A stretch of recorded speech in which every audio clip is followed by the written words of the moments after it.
Buenos días, vamos a iniciar la clase de Física 2 para 10º grado. Vamos a tratar el tema de la inercia. Vamos primero a comenzar con los antecedentes de lo que es el concepto de inercia. Aristóteles creía que para mantener un cuerpo en movimiento rectilíneo y uniforme hay que impulsarlo aplicándole una fuerza constante, que es un movimiento violento. Pero más adelante se introduce lo que es el movimiento de caída libre que contradice este argumento de Aristóteles. Galileo Galilei afirmaba que el movimiento de un cuerpo en caída libre y rodando por un plano inclinado es uniformemente acelerado, es decir, se obtienen incrementos iguales de velocidad en tiempos iguales. Galileo afirmaba además que un cuerpo en movimiento sobre un plano horizontal sin rozamiento que se entiende hasta el infinito, que se extiende hasta el infinito, continuará moviéndose indefinidamente con la misma velocidad, que es la ley de la inercia. Bien, ahora el concepto de inercia. ¿Qué es el concepto de inercia? Dice que es la incapacidad que tienen los cuerpos de modificar por sí mismos el estado de reposo o de movimiento en que se encuentran. Y aquí vemos un caso. En el caso de esta imagen, ¿quién me puede decir cómo se expresa la inercia en lo que vemos en esta imagen?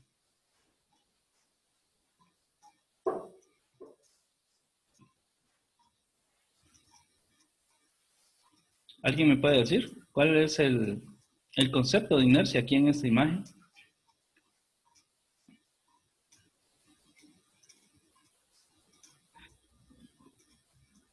Por lo menos su opinión. Recuerden que no hay respuestas incorrectas, simplemente hay Yo creo que es el opiniones. muchacho. Sí, pero ¿qué es lo que pasó con el muchacho? ¿Por qué Se esto? desplazó. ¿Cómo? Se desplazó. Prácticamente puso el freno para no atropellar al perro y como que se desplazó en Correcto, el aire. él salió volando, ¿verdad? Pero ¿por Correcto. qué salió volando? Porque de seguro iba por la velocidad que iba y puso el freno de un solo y se... Pero, No sé, a ver, veamos. Imaginemos que la bicicleta va a 60 kilómetros por hora, que es una velocidad bastante, es el máximo de lo que puede dar una bicicleta, 60 kilómetros por hora. Imagínense que va a 60 kilómetros por hora y el que lleva la bicicleta pues frena bruscamente. Ahora, la pregunta es, sabemos cuál es la velocidad que llevaba la bicicleta, ¿verdad? Ahora, ¿cuál es la velocidad que sí. llevaba la persona que va manejando la bicicleta?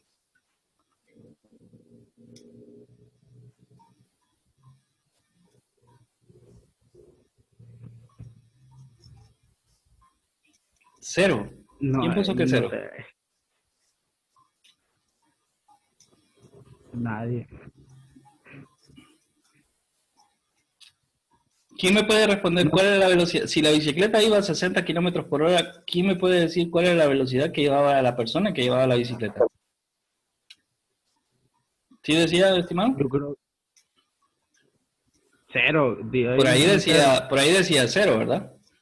Ahora, si llevaba Sí, cero por de ahí. velocidad, entonces ¿por qué salió disparado? Porque frenó, porque vio al perro. Sí, estimada. Pues ya hablamos de que el que llevaba la bicicleta frena, la bicicleta va a 60 kilómetros por hora, frena y la bicicleta se detiene, pero el fulano que llevaba la bicicleta sale disparado. Entonces, ¿por qué sale disparado? ¿Qué velocidad llevaba el que iba sobre la bicicleta? El que llevaba la bicicleta, ¿qué velocidad llevaba entonces?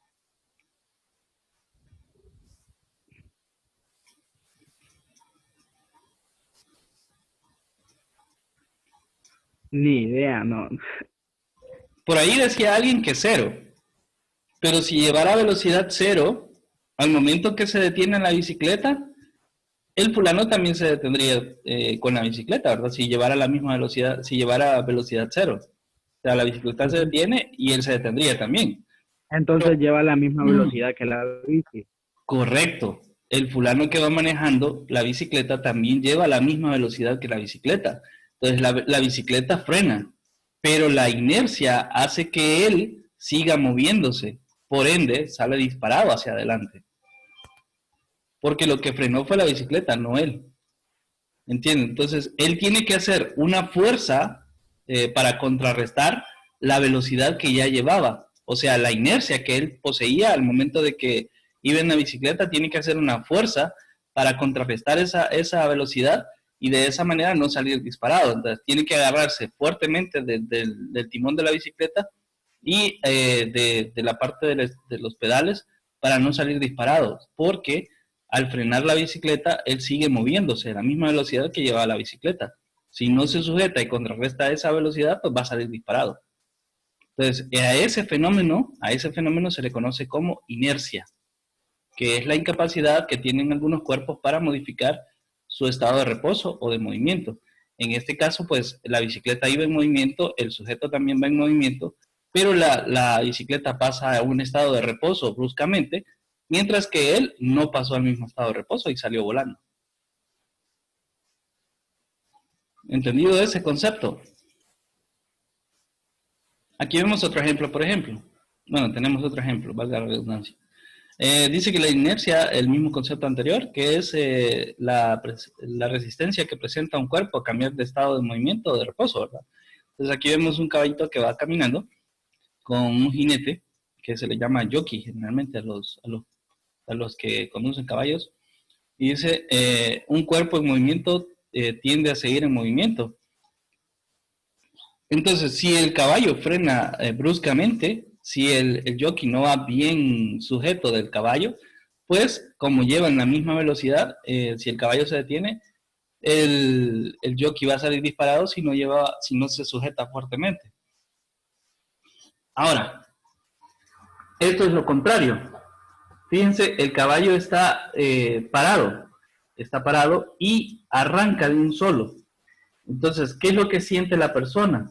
La persona siente un jalón hacia atrás, porque el estado de reposo le impide moverse hacia adelante. Tiene que hacer una fuerza para sujetarse al caballo y no salir y no caerse hacia atrás.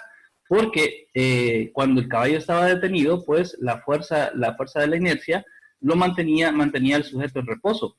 Cuando el caballo sale disparado hacia adelante bruscamente, entonces la misma fuerza de la inercia lo hace que se mantenga en el mismo punto donde estaba. Si el fulano no se agarra fuertemente al caballo, pues la fuerza de la inercia lo va a hacer que se caiga hacia atrás del caballo. ¿Bien? ¿Entendido eso? Tenemos los dos casos. Tenemos el caso de que un objeto va en movimiento y otro objeto sobre ese objeto en movimiento, pues sale disparado debido a la inercia, debido a que él se iba moviendo con el caballo.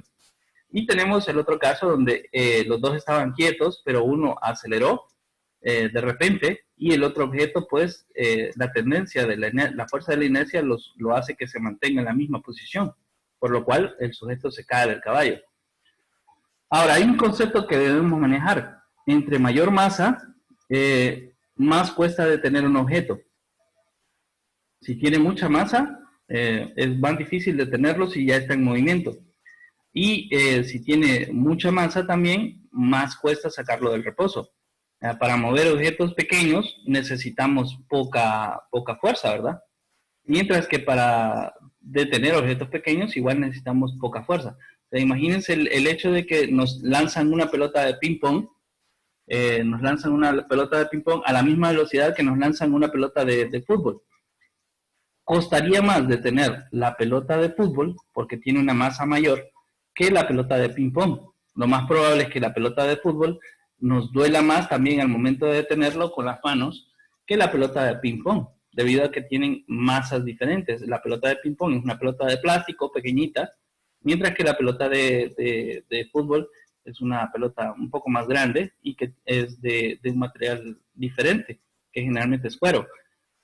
Entonces la masa es mayor.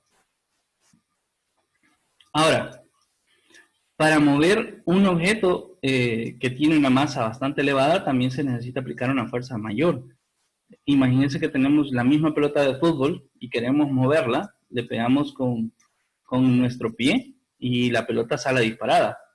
Pero si tenemos una bala de cañón, por ejemplo, que es como la mitad del peso, del tamaño de una pelota de fútbol, pero su masa es mayor, nosotros le pegamos una patada a la pelota, a la bala de cañón, y lo más probable es que nos rompamos el pie, debido a que la masa de la bola de cañón es mucho más pesada.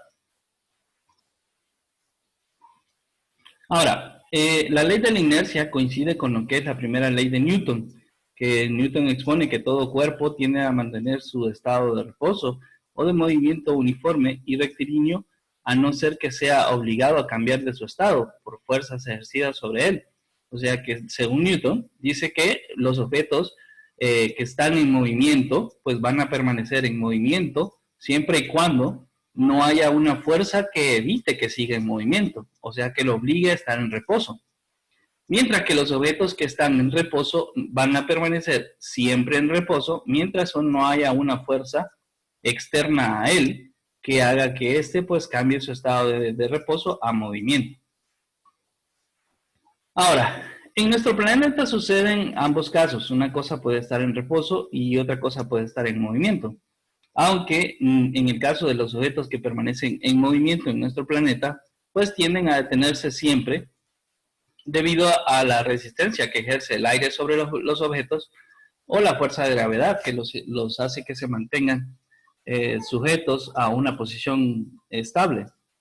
Ahora, pero esto sí se puede aplicar en el espacio. Por ejemplo, en el espacio podemos lanzar un objeto mientras no pase cercano a una estrella o a un planeta o a alguna luna, o no pase cercano a otro objeto que está girando en el universo, pues va a permanecer en movimiento constante hasta que haya una fuerza que lo detenga, o un objeto con el que choque. Mientras que si un objeto permanece estático en el universo, en el espacio, pues se va a mantener estático hasta que haya una fuerza que lo impulse. Ahora, aquí vemos algunos ejemplos de cómo podemos aplicar o evidenciar la fuerza de la inercia en los cuerpos. Vemos aquí en el dibujito de un autobús, dice que hay dificultades para mantenerse en pie cuando se va en bus y se frena abruptamente. Esto es porque cuando el bus se está moviendo, ustedes se están moviendo a la misma velocidad que el bus. Si el bus frena abruptamente y ustedes están de pie, pues ustedes tienden a seguir el movimiento, la velocidad que llevaba el bus. Entonces tienen que hacer una fuerza para detenerse o mantenerse en pie. Si no, saldrían disparados hacia adelante, que eso le ha pasado a muchas personas y es bastante penoso. Me imagino que a algunos de ustedes le ha de haber pasado en algún momento que salieron disparados hacia adelante y chocaron con alguien. Por lo O menos. para atrás, profe. O para atrás. Sí, pero eso sería lo contrario. Eso también ha sucedido y todo el mundo solo queda viendo a uno y medio se ríe, ¿verdad? No, es chistoso y uno se ríe también para no quedar tan en vergüenza. Bien, aquí en nuestro país pues no hay un metro, pero sí tenemos el caso acá, dice, en el metro cuando se va a velocidad constante no es necesario sostenerse para estar en pie. ¿Por qué sucede esto? Porque como van a la misma velocidad del tren, entonces, y hay una velocidad constante, no hay una variación en la velocidad, o sea que ustedes van a la misma velocidad que el tren.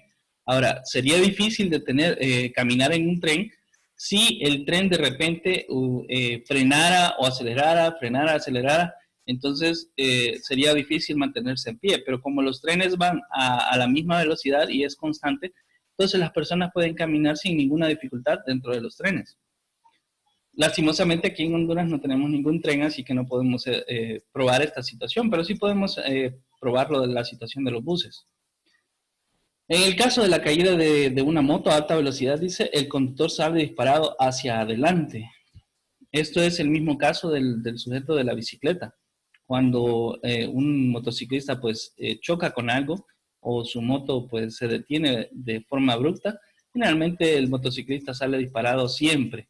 Y por eso es que los motociclistas tienen que andar siempre con equipo de protección para no venir y dañarse mucho. Aunque hay personas irresponsables que no utilizan el equipo de seguridad. Este es otro ejemplo que vamos a ver en el caso de un avión, por ejemplo, que deja caer un objeto. El que va en el avión va a ver que el objeto cae en forma lineal y vertical, desde el punto de vista del que va en el avión, ¿verdad? Pero realmente lo que pasa es que como el avión se está moviendo a la misma velocidad del misil, él ve que está cayendo en forma vertical, pero en realidad está haciendo una parábola hacia adelante. ¿Recuerdan que hacíamos unos ejercicios acerca de esto en temas anteriores, donde vemos que la bala cae en forma de parábola hacia adelante, debido a que lleva la misma velocidad que el avión, solo que el avión sigue avanzando y la bala pues llega un momento en que toca el suelo y se detiene. ¿Preguntas con respecto? No. Bueno, entonces aquí tenemos un diagrama que explica lo de la inercia. Dice que un objeto en movimiento posee inercia y esta depende de la masa, que es una medida de la energía, de la inercia, perdón, y se cuantifica mediante lo que es el momento lineal, que es el momento lineal se expresa con una P mayúscula, y esto es igual a la masa por la velocidad. Si no actúan fuerzas externas, el movimiento lineal se conserva. Ya vamos a ver qué es eso de las fuerzas conservativas y no conservativas en un tema posterior. Ahora, en el caso de la inercia, también existe la inercia en los objetos que están rotando, en los objetos en rotación. Dice que un objeto que gira en torno a su eje tiende a seguir girando. La inercia rotacional es una propiedad de los objetos de resistirse a los cambios en su rotación. Un objeto que gira tiende a seguir girando. No sé si ustedes alguna vez han tenido un spinner y ponen a girar el spinner y luego tratan de ponerlo en otra posición. Van a sentir que hay una fuerza o algo que impide que ustedes muevan el spinner de posición.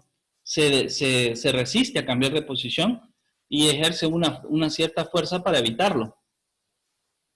Entonces, esto es lo mismo de la fuerza de la inercia aplicada a los objetos que están rotando. La inercia, dice, rotacional depende de la masa y la distribución de las masas respecto al eje de giro. ¿Cómo lo vemos en este caso? Dice que si la masa está lejos del eje de giro, tendrá un gran momento de energía y cuesta hacerlo girar o detener el giro. Esto dice que es difícil hacerlo girar, mientras que esto es más fácil hacerlo girar debido a que la masa, entre más separada esté la masa del centro de giro o del eje de rotación, va a ser más difícil hacerlo girar. Y mientras la masa se encuentre más cercana al eje de rotación, pues va a ser un poco más sencillo hacerlo girar.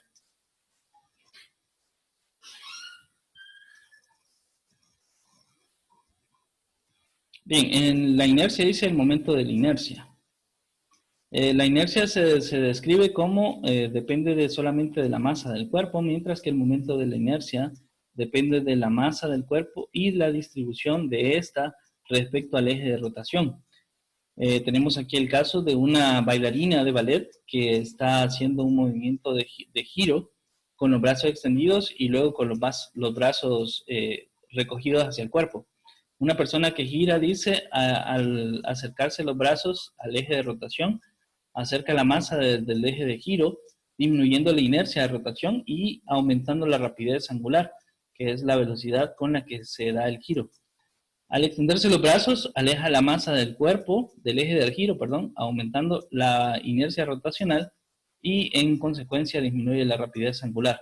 O sea, hay más resistencia al giro cuando se extienden los brazos debido a la resistencia que hay con el aire y la fuerza de gravedad que también jala hacia abajo.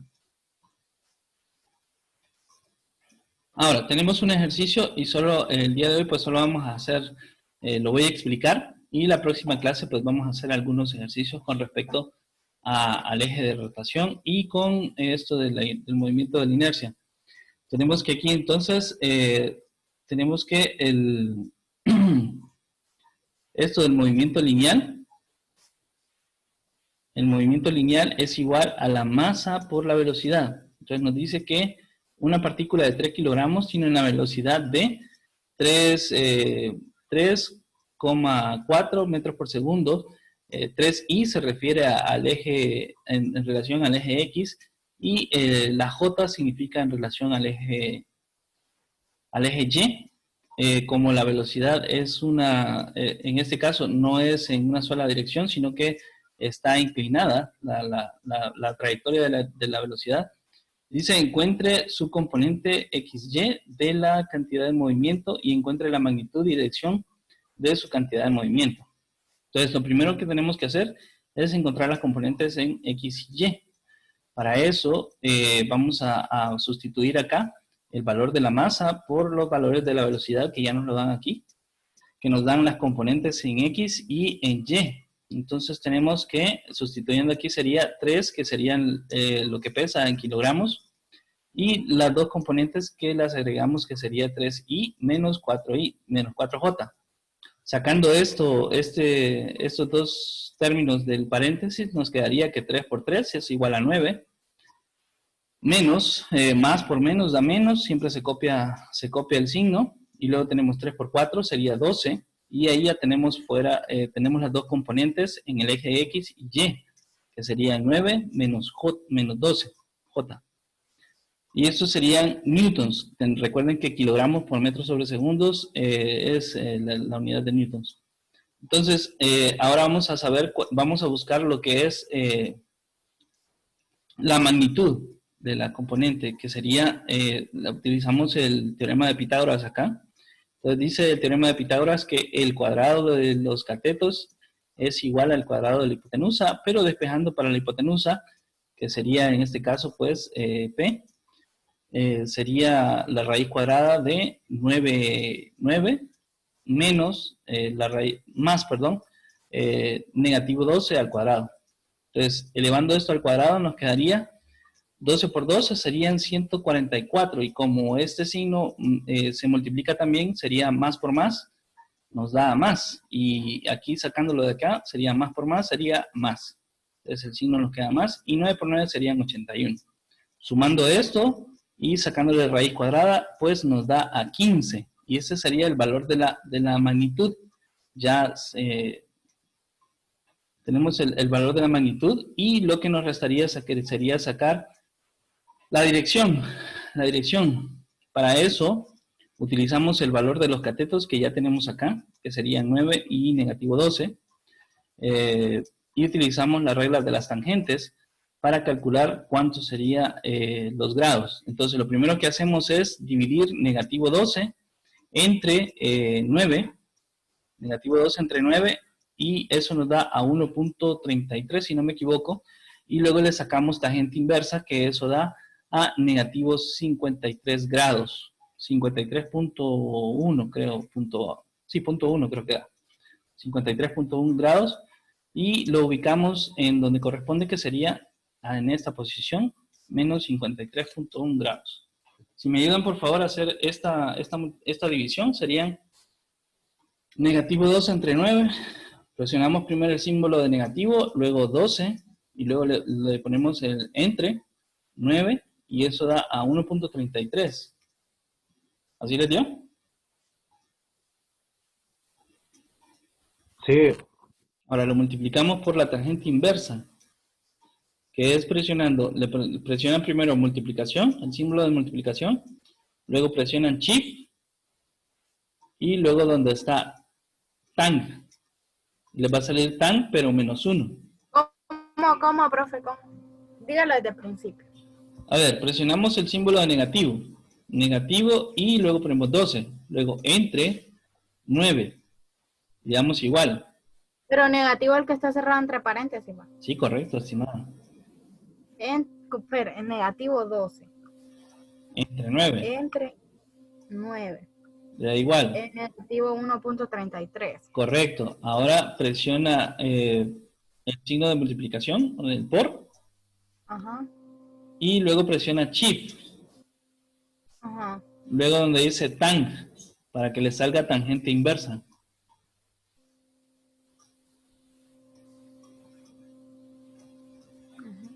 ¿Ya? Y le doy igual. Sí. Me sale error.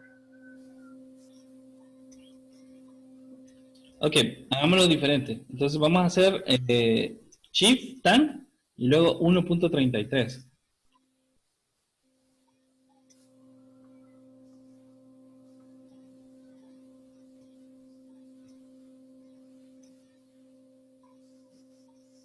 ¿Ya? ¿Negativo qué?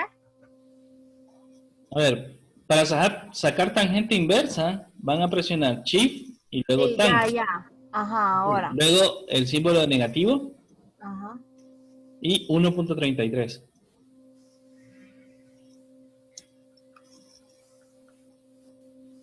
53.06. Correcto. Entonces, aquí tenemos, entonces sería negativo 53 grados. Y esto es la dirección que tiene la, la dirección que tiene este movimiento lineal. ¿Alguna consulta, Cipotes, con respecto al ejercicio? ¿Claro de dónde salió cada cosa acá?